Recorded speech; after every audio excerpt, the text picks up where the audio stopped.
Hello. It's wonderful to see you here for the day 4 of our Y4Y iSummit. It's been an amazing 3.5 days thus far. And for everybody to know that the agenda will have recordings of everybody's talk. So even if you miss something, you'll be able to follow up off our website and as well as the Whova platform. So I'm thrilled today to introduce Jenk Oz, who is a 16-year-old social entrepreneur, public speaker, social change activist, DJ, actor, and presenter, as well as the founder and CMO of Thread Media, 100% social enterprise focused on publishing, consulting, and production aimed at Generation Z. Thank you, Jenk, and Thread Media for being an impact partner and bringing so many youth speakers and attendees to our summit. Jenk is a social change advocate, activist, convener, and inspiration to all he meets, including me. I first met Jenk on an Aspen UK panel where his charismatic determination to empower Gen Z shined through. Jenk has been featured in 250 plus articles, including Forbes, Business Insider, Oracle for Startup, as well as having won several awards, including the Diana Award Honor Roll 2021. On the speaking circuit, Jenk enjoys talking about the future of Generation Z, young entrepreneurship, social change, and youth employment, with the hope of helping other young people develop their impactful ideas. You are in for a real treat as Jenk speaks to us first and then moderates a panel, Can a Light Change the World? Clictivism, Slactivism, and Activism for Social Change. Welcome, Jenk. Wow, that is a tremendously kind introduction, and I really will try my best to live up to everything you just said. Thank you very much, Susan. That is very much appreciated. I really am truly honored to join you guys today at the Youth Summit. And as Susan mentioned, my name is Jenk. I'm 16 years old, and I'm calling to you live from London, England. I've been asked to speak to you guys today about digital activism, and I really believe that there is no better way to get involved and started than by using the power of Clictivism. And it is not the final step, but it's a great first step. So to quote The Sound of Music, let's start from the very beginning. It's a very good place to start. Can a like change the world? Well, not if you listen to the people currently in power. The UN defines Clictivism as supporting a cause by performing simple measures, not necessarily engaged or devoted to making a change. The Urban Dictionary defines Slactivism, as they call it, as the self-deluded idea that by liking, sharing, or retweeting something, you're helping out. They basically imply that if it's simple, you're not committed. If you're not at a protest, kind of homemade banner in hand, you won't contribute to change.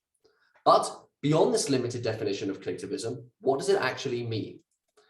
Clictivism can be any form of online social activism. That's social change hashtags, viral videos, LGBTQ Snapchat filters, or even online petitions. And these are already a staple of how Generation Z bring about change. But how do we answer the claim that it's simply a means of appeasing our conscience? Are we truly engaging with the matter at hand? There is mounting evidence to suggest that online activism is far more effective than many may assume. Research over the last 10 years suggests that Clictivism can be a powerful tool to spread little-known ideas and publicize non-mainstream causes that don't get the attention that they deserve. Admittedly, one tweet or post won't change the world, of course, but thousands of tweets will spread beliefs that can. Thousands of beliefs can spread the beliefs that can. There is mounting evidence to suggest that online activism is a far more effective tool than many may assume. Research over the last 10 years suggests that Clictivism can be a powerful tool to spread little-known ideas and publicize non-mainstream causes that often don't get the attention they deserve. There's a reason that traditional media gatekeepers tell us that social media can't make a difference. By creating movements online, these traditional gatekeepers simply get shut out. Injustices which has persisted for thousands of years are suddenly getting traction because a wider group of people now get a say in the agenda. And Clictivism has a major role to play in carving out this alternative narrative. Amazing things can happen when collective, unified digital efforts emerge. We've seen policies change, we've seen cultures turn, we've seen the powerful end up in prison, and we've even seen governments fall.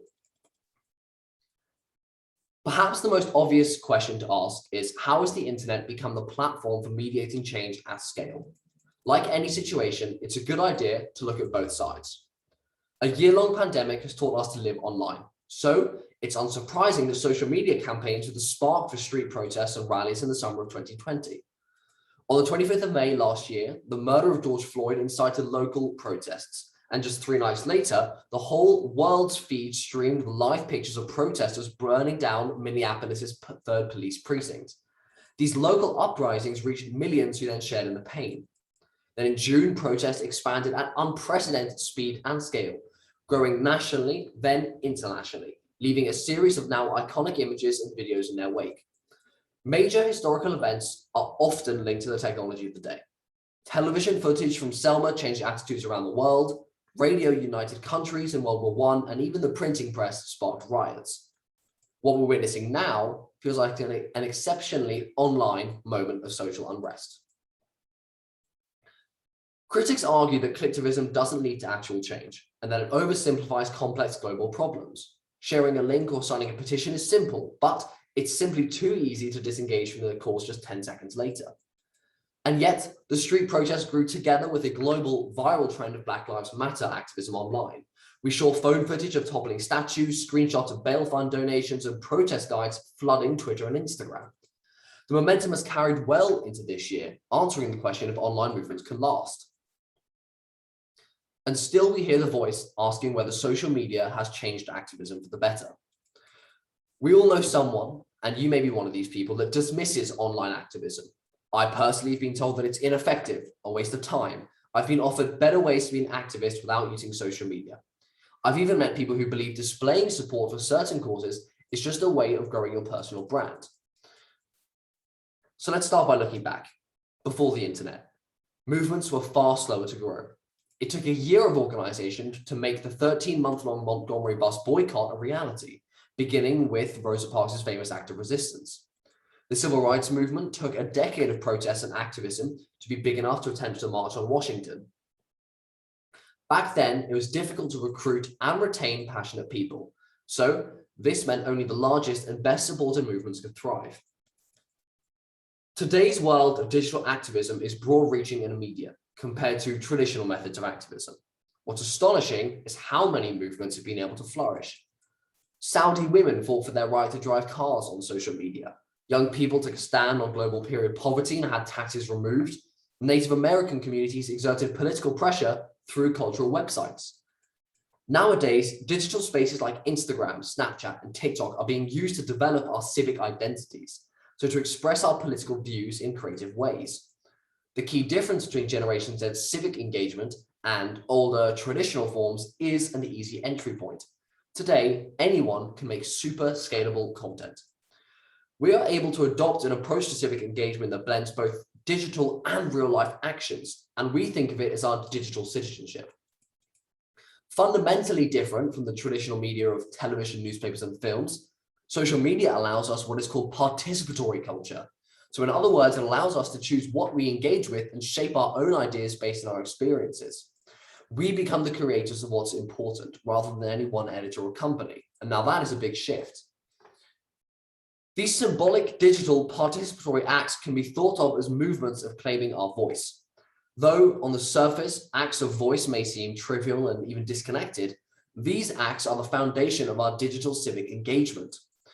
Young people who engage in digital politics are much more likely to engage in offline political participation, such as voting, provided they have 3 things: access to technology and digital skills, civic engagement, education, and a platform for activism. It's been proven that educating young people on civic issues at an early age is crucial to creating socially woke adults, and a sense of social empowerment. We know that it can help and boost self-esteem of well-being of young people, which is a hugely pressing issue for Generation Z.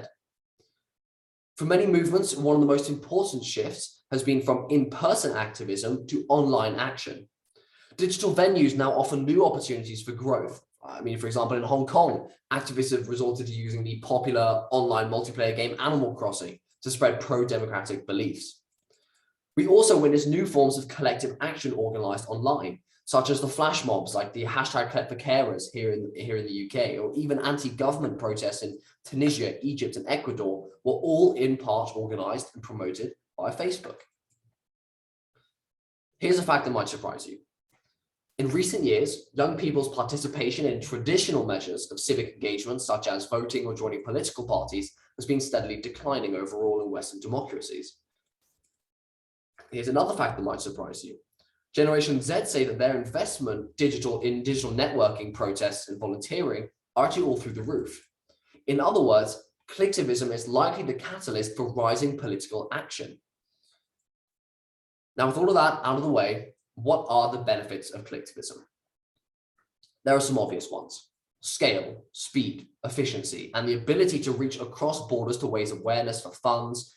And Facebook and YouTube have proved ideal for sharing a diverse range of subjects, many of which would otherwise be overlooked by the mainstream. They play a major part in turning a fringe cause into a global movement. Secondly, online activism is also more accessible.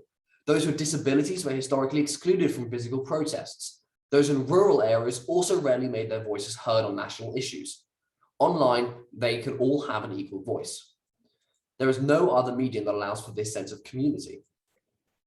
However, there are in fact two sides to every story.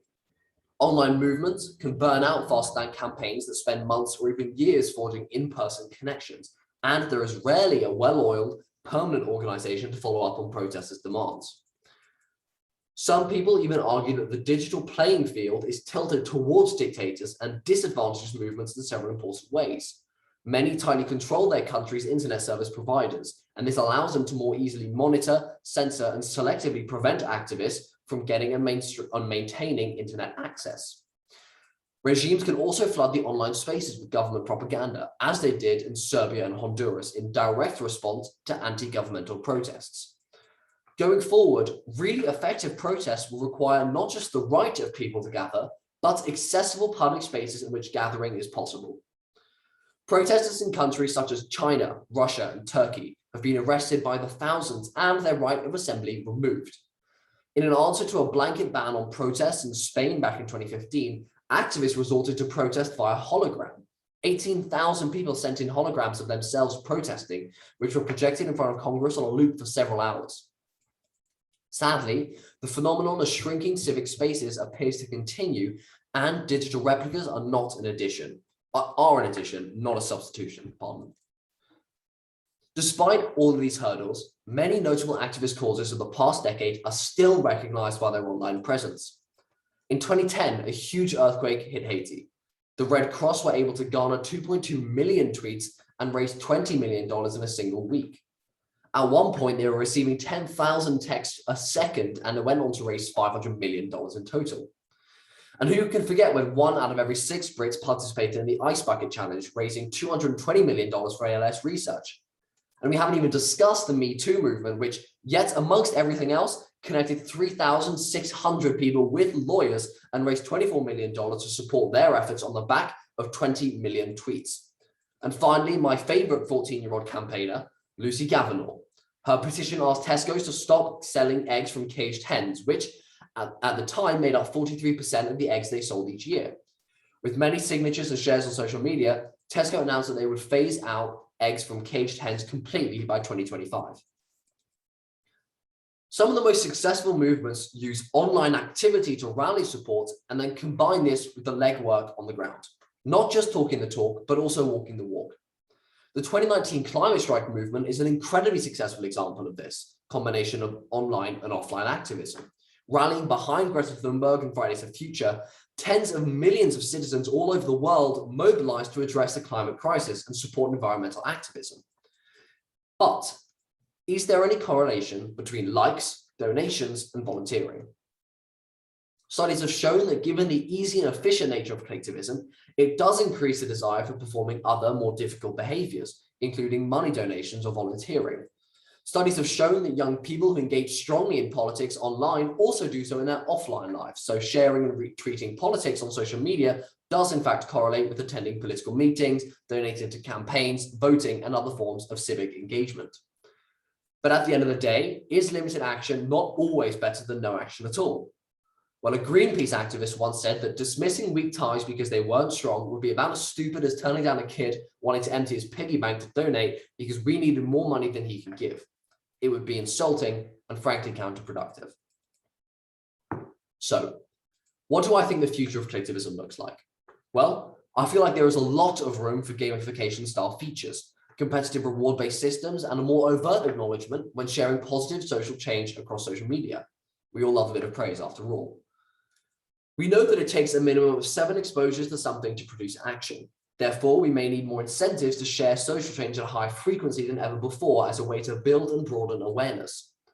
What if Instagram allowed you to tag and measure your socially conscious posts and stories, enabling you to track your weekly contribution? We could create a global ripple effect every week, and Instagram could share data on how local areas are truly benefiting from these mentions. Yes, it's Clictivism, but it will help the people in need of support increase awareness and amplify all that is good in the world. So, where does this leave us today? The impact of social media on activism cannot be understated. What was once impossible is now very possible. Efforts that once required mass mobilizations of door knockers can now be achieved in an instant with a well-placed tweet. The internet is now the front line, and activists must prioritize online messaging or otherwise have their messaging regulated for them.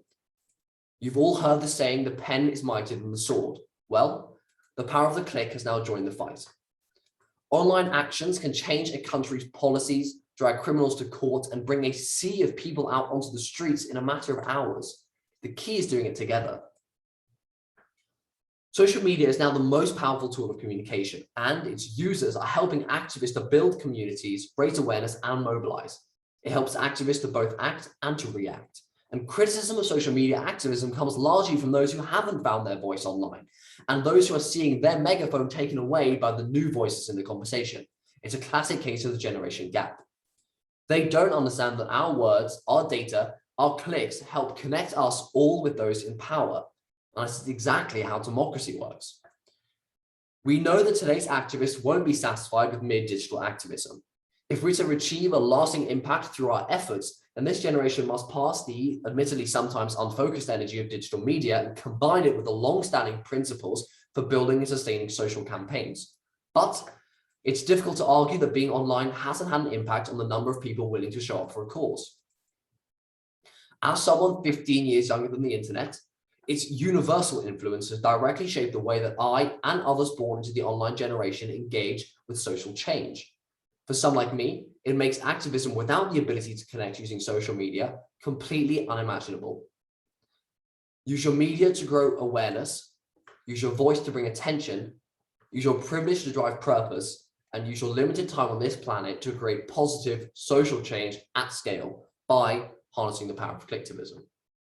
Thank you very much. And without further ado, I want to hand it straight over to our panel session so we can continue talking about the many more topics relating to Generation Z empowerment and youth activism. So if everybody could please do a quick kind of show their faces or at least say something to the mic so I know you're kind of all there. Awesome. I see Mitch. I see Kieran. I see Ethan and Harry. I see, there we go. There's Ethan and there's Harry. Awesome. So please, guys, I am very pleased to be joined by 4 people who I work with, whose work I greatly admire. They're a combination of grassroots activists, documentary filmmakers, social entrepreneurs, and sustainable product specialists. And they all have amazing experiences, and I think we can all learn from them. Please welcome to the panel. Firstly, Mitch Winterlin. He is a 20-year-old who joins us from Iowa City in Iowa. Mitch is currently a sophomore at the University of Iowa studying psychology and education. He serves as the lead intern for I Can Help, which is a nonprofit focused on promoting positivity online and inspiring student changemakers. There you go, throwing the t-shirt, Mitch. By partnering with organizations like Twitter and Instagram, they are able to have students' voices heard and host their annual Digital for Good Summit to highlight student leaders around the world who've made an impact with technology. He also spends time focusing on the issues surrounding student mental health and improving the overall academic experience. So thank you very much, Mitch. Moving quickly onwards to Kieran White. He's a 21-year-old entrepreneur, environmental advocate, and 2 times TEDx speaker based in London and the San Francisco Bay Area. He's a super passionate in solving the vital recycling and global waste problem our planet currently faces. He left high school simply wanting to use the world and subsequently joined Tesla Motors at 18 after being rejected multiple times with no degree. supposedly. He got the opportunity to work on the UK and European-wide projects in the key areas of rapid growth and scaling for the markets. Specifically, the Model 3's EU launch, receiving invaluable mentorship in the process, in addition to pitching his startup to Elon Musk's team at the HQ at the age of just 19, which is pretty incredible, Kieran. And I believe he also left Tesla to work on the high growth startup, Lasso Loop Recycling, that's received over $2.5 million in pre-seed funding, leading the company's operations, launch, and expansion as they release their first product. So I'm looking forward to hearing lots more about that. Then moving on to Ethan Kring, who is a 21-year-old LA-born Imagineer, artist, and mindfulness practitioner and activist who has assembled an international team of heroes, activists, artists, and inventors to form a founding team known as Here. Ethan's goal is to understand our digital consumer and social habits with a goal to make them more ethical and impactful, and also to create a decentralized, trackable bridge of connective tissue within social media to unify anyone and anything around any crisis or cause that we are mutually here for. I learned about this project actually yesterday and realized how needed it is. So thank you very much, Ethan. I can't wait to hear more about what's coming soon. And last but not least, Harry Beard is actually, as I recently found out, dialing in from Bern, Switzerland, but he hails all the way from Bedford, England, the supposed home of the Garden of Eden. Harry is the 22-year-old co-founder of Prospect 100, an organization that runs leading global design competitions for young artists that are judged by industry leaders like Sean Wotherspoon and Steve Wozniak. His TEDx talk on the topic gaining over 1.5 million views and counting, which is pretty impressive for a guy from Bedford. So thank you very much for joining us all today on the panel. I just want to quickly kick things off with Mitch. Can you just tell us a bit more about your combination of digital and grassroots efforts, both at I Can Help and Digital for Good? Yeah, definitely. So I Can Help is an international nonprofit, and we advocate for student empowerment as well as just positivity online. We feel like, as we've talked about and we're all aware, social media is such a crucial part of our daily lives now. And like students are the ones who are being very much impacted, these future generations are. And so we want to make sure that we're doing the best we can for everyone.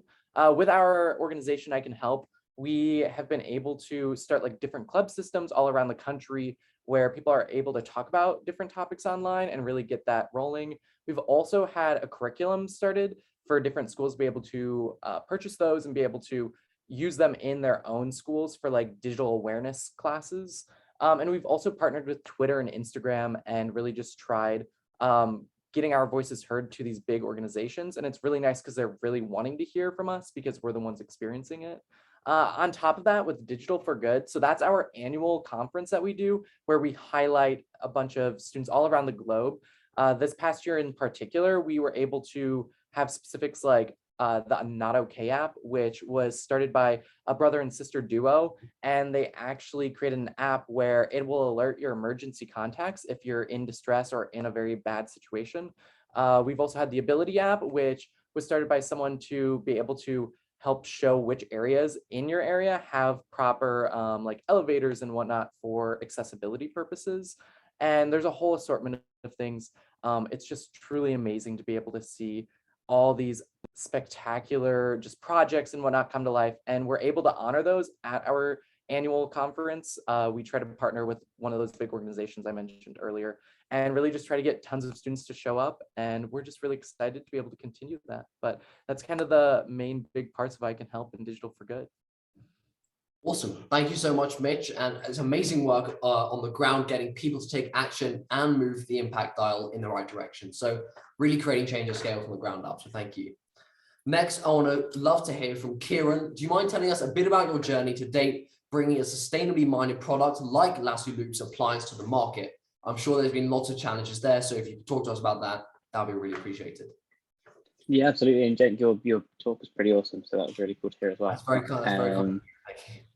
So yeah, I mean, briefly about Lasso, we started in 2017. I was previously at Tesla, and I sort of found that relating to the talk in a way that I really just wanted to be a part of the change. And I sort of felt bogged down in the sense that I was a smaller cog in a very big machine, and I didn't feel like I was creating that change, right? And so we really felt that recycling, which is typically hasn't been mentioned at anything like this before, and probably won't again, because it's typically very boring. We really felt that a big change would be needed.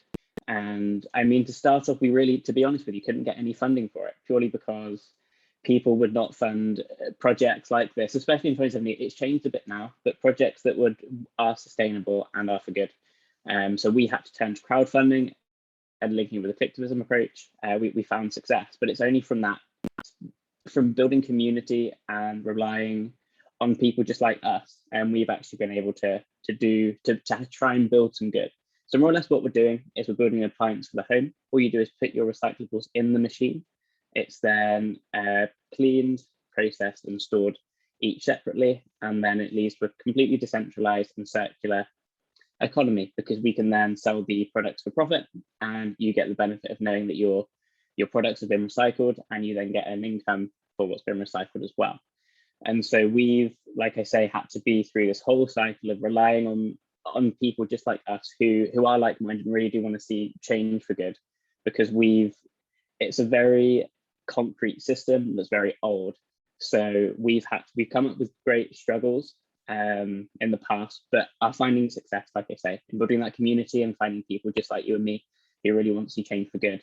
And the moral of the story, more or less, is that anyone can change. Anyone can create that change. If you want to see that change, you have to go out and do it. And really is where Clictivism starts that. So yeah, it's a little bit about us. Awesome. Thanks so much, Kieran. I really believe that this appliance will become for the masses. It is really a must-have kitchen appliance.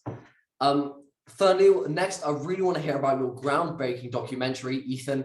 I was fortunate enough to experience some of it live yesterday, and I think your work is really inspiring. So if you could tell us a bit about that, that'd be awesome. Yeah, sure. Yeah, so thanks, Jenk. I know this is a little bit last minute, but it's good to be here. You're going to hear the word "here" a lot when I talk. I pretty much, the basis of this project is around the word "here" and kind of the deep existential quality of that, which is, why am I here, or what am I here for?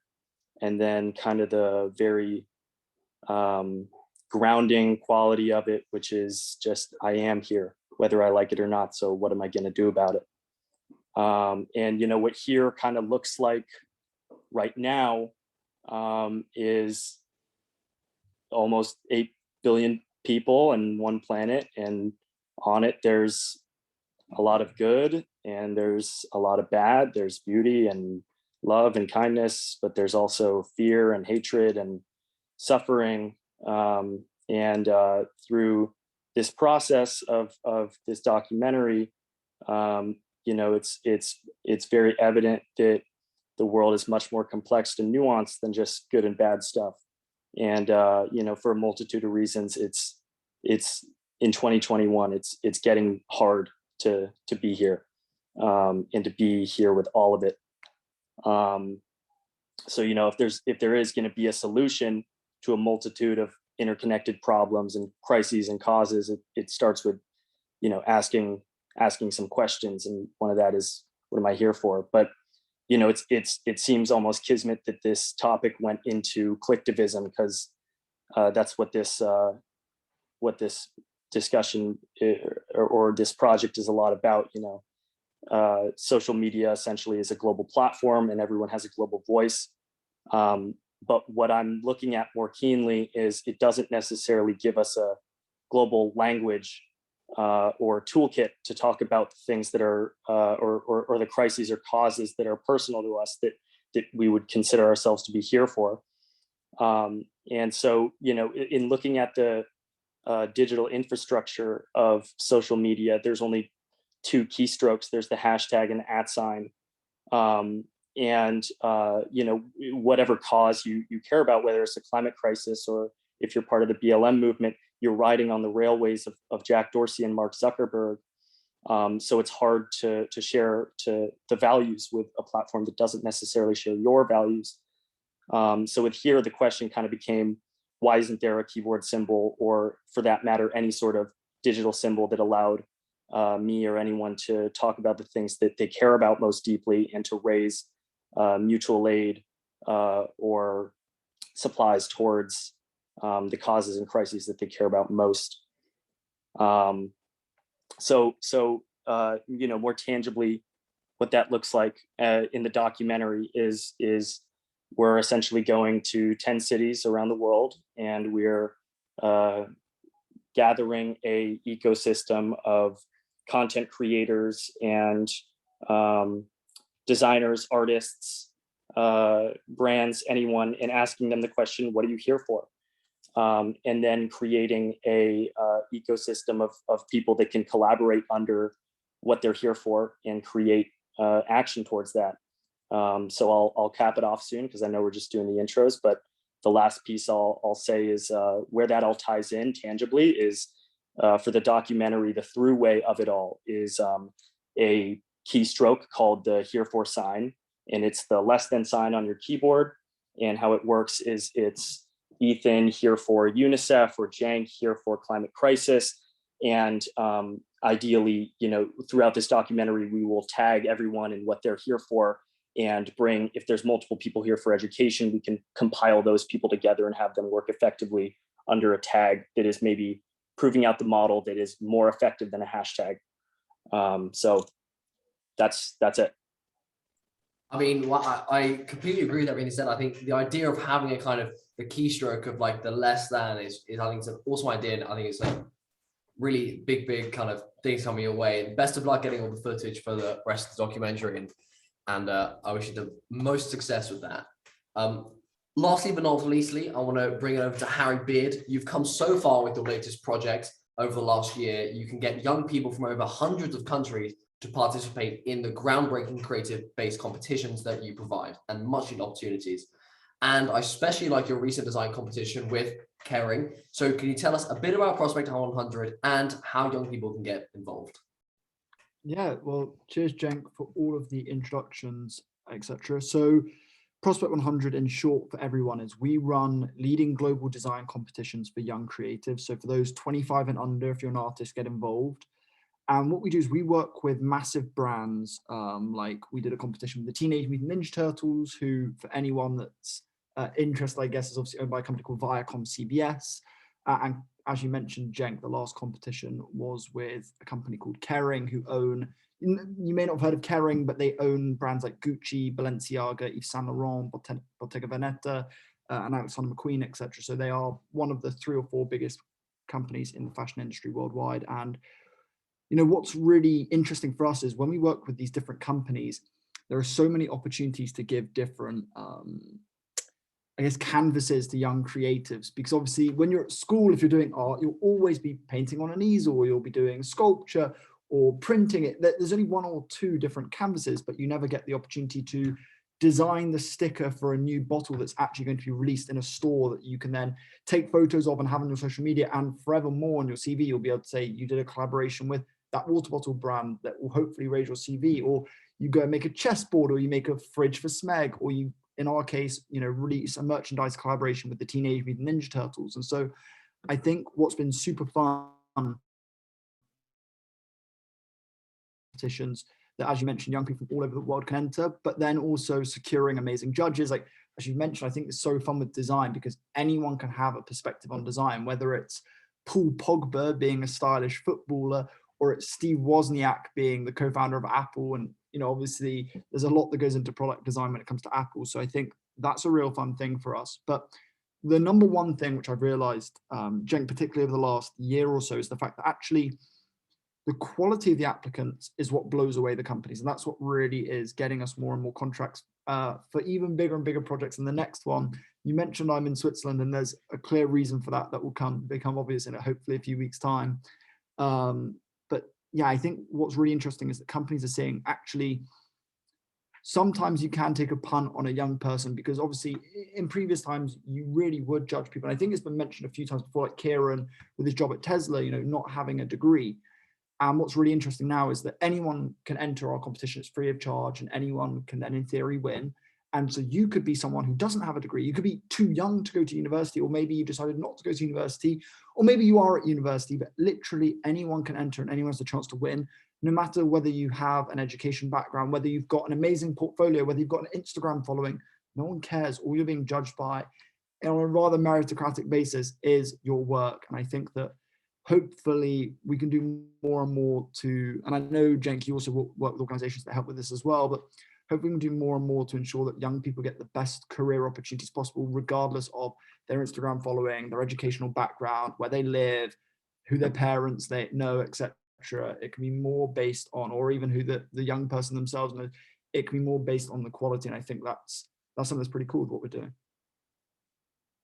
Awesome. Thank you so much, Harry. And I just want to say, I really find that the way you're getting brands to commit to the youth-based projects, especially at a time when the employment market is so difficult, is really inspirational and is really quite amazing work. Just for the next round of questions, I want to have a couple minutes for you guys each to just dive into a specific area of your work. So Mitch, again, I'll start with you. Where do you see the future of US-based grassroots university level activism as it looks to gain more global traction, and how can they best do that? Yeah, I mean, I definitely see the university level activism continually growing in our society. I mean, I see it before me here at the University of Iowa, but I also see it just like gain traction everywhere. You see that with the climate crisis. You see that with the BLM movement. Just over the past few years, you see so much going on. And I think it's only going to keep growing because we have all this interconnection with social media. And I think they can best do that by avoiding Slactivism. So Slactivism, for those of you who may not know for sure what that is, it's really focused, it's like the term used to describe like activism that really isn't making a long impactful change. It's really just kind of like, we're getting into this instant kind of just like, oh, we're gonna sign one petition and call it good, like we changed the world, when really that is one step in the whole process. And so I think people are starting to realize that there is so many more ways to be able to make long lasting change, whether that's like volunteering through a certain organization, or that's just trying to find different avenues that are going to make an impactful change. And I think that that's the best way moving forward. And I'm really excited to see that change in our world. Awesome. Thanks so much, Mitch. Kieran, you're up next. Can you give us your top tips for young social entrepreneurs who are looking to bring a product to the market? I'm sure after hearing your story, people will definitely want to do the same. Yeah, absolutely. I mean, the first thing to mention is quite obvious, but you just have to solve a problem. I mean, what is quite easy in our sort of cultures where we really just want to do things for good, which is amazing, but if it's not actually solving a problem, then it's initially a non-starter, right? If you're not building something, I mean, a really good saying by an accelerator called Y Combinator is you are creating a solution for a problem, right? So you need to make sure that what you're doing, although it is great will only get it so far. So that's, first of all, you just have to make sure you're solving a problem. And then secondly, just do something that you love, right? Like I personally knew nothing about recycling. I'm now 3.5 years in. So like I'm by no means an expert, but I know a little bit about it. So you just like, there's no confines on what you can do, on what you can work on. Just find something that you're really passionate about. If it's climate tech, if it's things that create a long-lasting sustainable impact, I mean, even better. But yeah, if you can find a real problem and not a solution for a problem that doesn't exist, and you make sure that you love it, you can really start to develop expertise in any field. Like Harry said earlier, you don't need to go to university, you don't need a degree. Obviously, university is great for many things, and there's nothing wrong with either route. But yeah, just make sure you're solving a problem and it's something you really love, and you can build that expertise and do something really cool. So yeah. I think you're completely spot on, and I agree with that completely. Thank you. Ethan, I want to turn to you now. There are so many amazing social change stories to capture at the local project level. What advice can you give to young people who want to capture their local projects and share it with the world? You know, it's interesting. I didn't really get my start, or I've sort of naturally fallen into documentary work and filming work. I'd say the overall mission that I have under basis is just this with the documentary is to go into looking for a fully integrated solution to the social dilemma that revolves around consumer digital and social habits and values. And when it comes to other people and what they want to create, I think it's about language and communication in what you're trying to convey to an audience. And I don't have too much tangible advice to give. Like I wouldn't know where to start in regards to like what equipment or how you should just jump into something or talking about like failure. I think what I can just say is talk about my personal experience, which is if you want to convey a message to someone, and it's about doing good or whatever your personal idea of good is, I think it starts with self-reflection. And I think that it's not, I think it's a little bit of this polar opposite thing. It's counterintuitive, where rather than getting wrapped up in the context of what you're against and getting wrapped up in the, I want to film this or portray this, this is what I care about, I'm upset about X, Y, and Z externally. I think you first have to step back and look at yourself and recognize that to some degree, life is about you versus yourself and how you react to situations, and that it's a relationship in how you react to yourself, but also that there are things that happen externally that you can't control. And I would say my initial advice to someone who wants to get out there and start filming and observing and documenting something that they care about is to dissect yourself and do an autopsy on yourself before you do an autopsy on that thing. Maybe that helps you explore that cause or that crisis or whatever it is that you're looking for in a more profound, deeper way. Wow, yeah, fair enough. I don't think I was really thought about like that, but kind of that, how to describe the kind of the different steps of the autopsies you said, that makes a lot of sense. So yeah, thank you. Harry, just to finish us off, we know are a Generation Z expert for sure. Can you tell us about, when the world is collapsing around us in so many ways, why is it the best time to get started now, and how can young people get themselves out there? I think the thing which I always turn to is, like, I really say that it's so hard for us our age to have perspective, because we're pretty early into our lives and everything around us feels super important or super big, as it should do, etc. But I think one of the things that we often forget is the fact that this world we're living in right now is nuts, So like the fact that we're able to talk right now, Jenk, I'm in Switzerland, you're in London, the fact that Kieran I think I'm right in saying, Kieran, you found your job in San Francisco via social media, etc. It's like, in what other world is all of this stuff happening? It's crazy to think about that. If Jenk, you want to put a message out to some people, as you mentioned earlier about Clictivism, you can put out a tweet and it can get seen by thousands upon thousands of people. Whereas before, if you were anyone and you wanted 1,000 people to read about you, you would need the backing of a major media group or a newspaper or something. Whereas now you just need a Twitter handle. And I think that's really interesting. And so for me, I understand the point, and you're probably aiming more towards COVID in general and the fact that there's turmoil right now. So why is it good to start now? But I think regardless of COVID, I think it's really important that young people, if you've got a thought or an idea or, anything, your passion that you just want to pursue, right now we're able to pursue our passions in a more, let's say, mature way than anyone could ever have done before. Because Jenk, you had the idea of starting a media outlet. So instead of planning it and then thinking about doing it when you're older, so going to get experience to do it, you just did it. And that's now your full-time, well, it's the full-time occupation outside of attending lessons as well. So,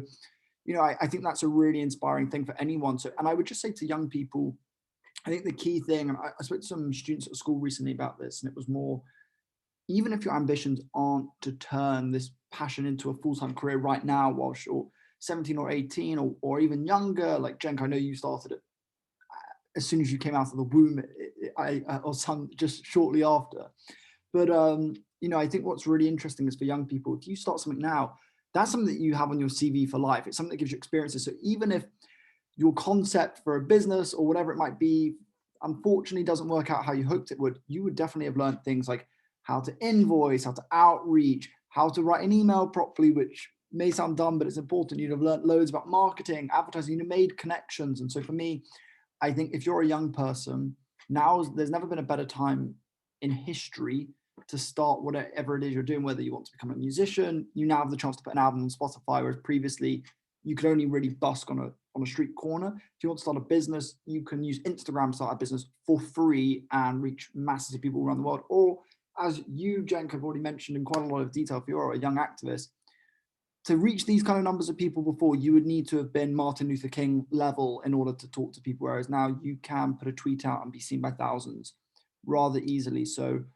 yeah, I think for me, it's not just about Corona as a period, but I think this period in history is one of the best times to start something. I would just say, if you're a young person, even if your aims aren't to become MLK with a nonprofit or to become the next Ariana Grande right away, just remember that now we have opportunities that our grandparents would absolutely love to have had. And I think it'd be a shame for us to waste it and then only reflect back when we're older with a bit of perspective to think, wow, we could have done so much. And just actually to quickly follow on from that, Harry, I think it was a great answer. What role do you think YouTube as a platform or social medias in general have to say in the democratization, in giving opportunities to young people? YouTube's absolutely massive. I mean, when you look at, just for music as an example, you look at all the top artists in the world pretty much. The Weeknd came up off of YouTube, Charlie Puth, Shawn Mendes, Justin Bieber, Carly Rae Jepsen, if we all remember the iconic Call Me Maybe. Ed Sheeran made his come up from SBTV, which was a channel on YouTube. And so YouTube is massive, not just for our individual progression. When you look at the top end, it's clearly works. But I think things like academia is the biggest leveler. I know, Jenk, we spoke to a mutual friend about this, and YouTube is one of the greatest levelers, I think, possibly ever. And the example I always give is music again.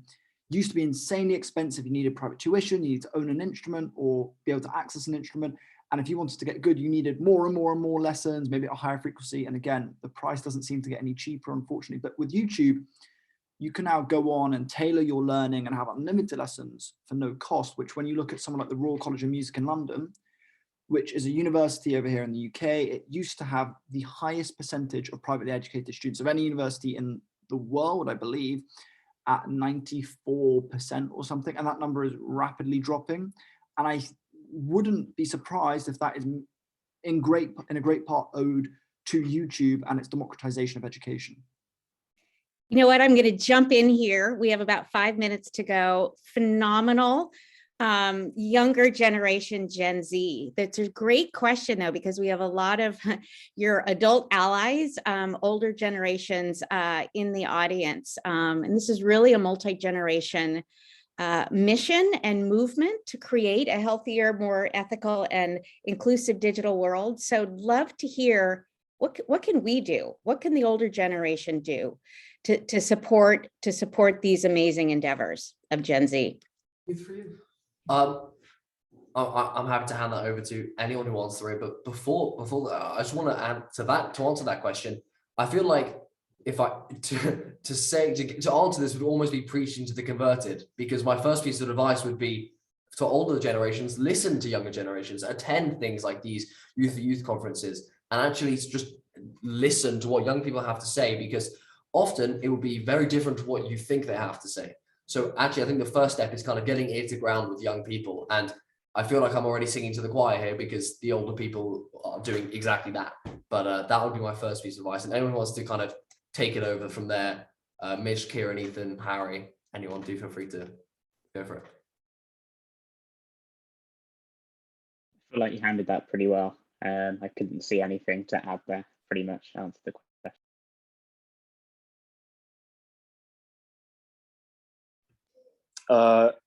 I think one thing I'd say is through doing a lot of interviews, I've noticed there's sort of a general consensus amongst Gen Z answers to this "what are you here for" question, as opposed to older audiences.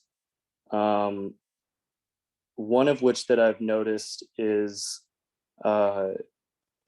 younger audiences, younger people generally are pretty quick to answer what they're here for, and it'll be a pretty tangible thing. I'm here for the climate crisis. I'm here for Gen Z. I'm here for social justice. I'm here for ecological justice. And when you get into older audiences, and frankly, really relative to like COVID and pandemic, the answers start to become a little bit more personal and like existential, where you'll see older people kind of asking themselves stuff about like, you know, I had one person who said, I'm trying to figure out whether it's worth it to be here at all. You know, I think if I could give advice to older people, it's you know, to speak to almost what Harry was saying about the just do it type of thing. I think when you get older, you become a little bit fucked up by the world, and you get a little bit more paranoid about doing things and taking actions and steps, and you've been hurt by life a little bit, you know. The truth is, you're still, we're all gonna, it's almost what Harry was saying about the just, you know, the Nike just do it thing. It's like, it's gonna be risky no matter what, to take action and do the right thing for people. And I think everyone kind of deep down knows what it is to do the right thing for yourself and for your community or for others. And so I would just say that take the risk and do the right thing, do the hard thing. And no matter what, you know, we're all gonna die in the end. So do it. No, I completely agree. And I mean, fair enough. I want to be very time conscious. We haven't got very too long left. So firstly, Ethan, thank you so much. That was a great kind of add on to what I said, and thank you. Could we very quickly rattle through just how everyone can find you? So I don't want to go too far over. So we go Mitch, Kieran, Ethan, and Harry, where we can find you, Instagrams, emails, that kind of that gist. So just straight into Mitch, if that's okay, and then just rattle through them. Yeah, definitely. Instagram for my organization at I Can Help Official on Instagram. That's going to be the best way to get in contact. Kieran? I'm only on LinkedIn. Feel free to on LinkedIn. Always happy to connect with anyone. I'm always here to help if you need me. Emails kw@lasso.com. Feel free to reach out. Happy to help wherever I can. Awesome, perfect. Over to Ethan and then Harry. And actually, while Ethan and Harry are doing that, Mitch and Kieran, do you guys mind writing that into the chat just so people can? Awesome. Yeah, I'll write mine into the chat. I'd say email is best. It's just Ethan, ETHAN, at Herefor..earth. Awesome. And then over to Harry. Yeah, at Prospect100. And please, if you know any young artists, share that with them as well, because there's a massive competition coming in 14 days or so. So at Prospect100. Awesome. Thank you guys so much. My name, actually, I'm going to do the same. If you have any questions for me based on the Clictivism I spoke about earlier, I'm popping my email, jenk@threadmedia.com in there. If you have any further questions for any of these guys, I'm sure they'll be very happy to answer. It has been an absolute honor speaking to you guys, and I hope that I definitely have learned a lot from this panel, and I hope you guys have too. Signing off on behalf of everyone. Thank you so much, Susan, and I'll see you guys very soon. Bye-bye, everyone. Bye-bye, all. Fantastic. We have 3 sessions coming up now at 1 o'clock. So stay with us, go over to the agenda, and we'll see you soon. Thanks, guys. Fantastic. Thanks, guys.